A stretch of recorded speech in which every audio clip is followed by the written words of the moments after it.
Kenneth Lucas. I was in the Army as a medical service officer. I arrived in Vietnam in the spring of '67. A year later, I departed in the spring of '68. I was located in this area, not here, at the Delta area of Vietnam.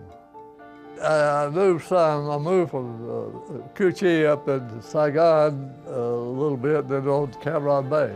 I was assigned to the 12th Evacuation Hospital during the Tet Offensive.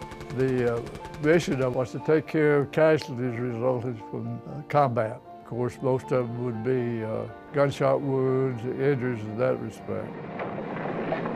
We had a helicopter pad right on our campus, and the helicopter could land, bring the patients in, and we'd take care of them. We have our casualties, but our fatalities from combat-inflicted wounds have been cut to less than 2% because of the speed with which a wounded man can be moved from the battle zone to skilled surgical help. We supported a division which was in our same compound. They would go out for engagement daily, and they would tell us where they were going, how many casualties we would expect. That was quite a very dangerous job for the soldiers. There was no front line. You could expect the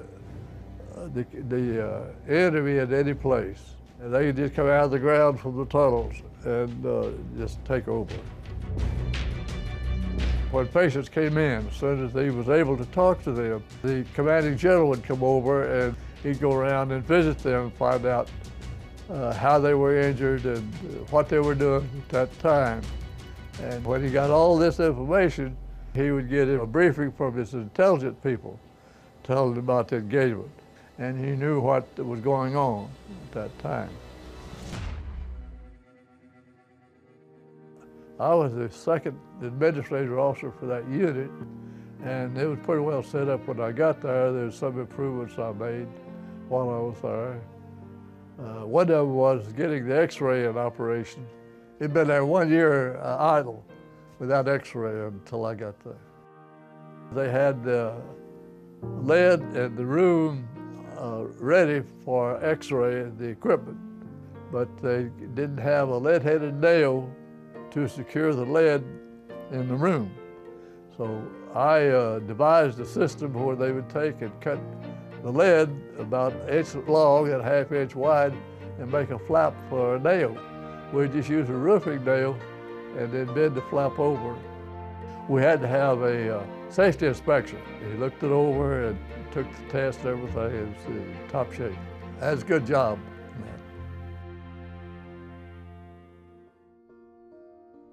We had a lot of visitors coming to the hospital. We had Charlton Heston that came over, and I took him around to the various patients.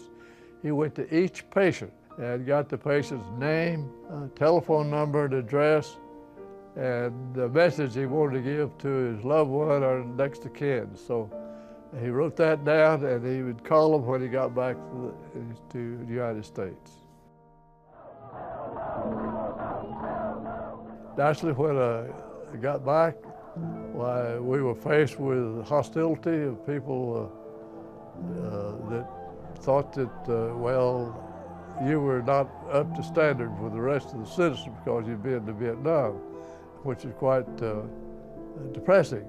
Well, the really depressing part about it is, like, there isn't really much you can do, you know what I mean? You see the rounds come in, you see your buddies get blown away and wounded and stuff like that. And here you are, you're giving your life if it's necessary and doing what you could contribute to it, and coming back to the States, you were not welcome. No parade and no congratulations or anything like that. I think we're just occupying ground and losing too many men. I'm losing too many men. My thoughts on the involvement of Vietnam, we shouldn't be there. That was an engagement we should never have entered. We lost too many casualties, spent too much money, and it's just one of those things that it happened, And when I was decided to go over there, I said, well, I'll go over and do my best to try to get that over with and put an end to it and contribute what little I could.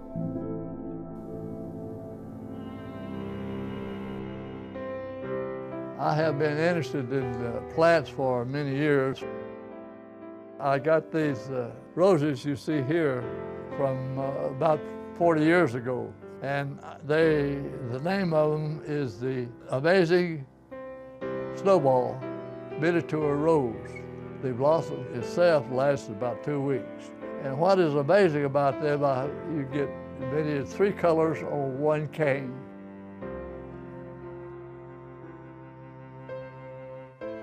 The reason they're amazing is that there's not a rose anywhere that changes color during its blossom. It's the only one that I know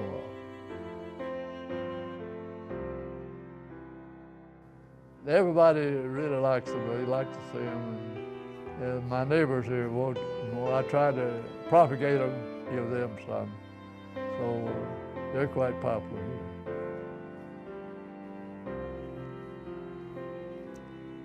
I'm very proud of these amazing white snowball roses.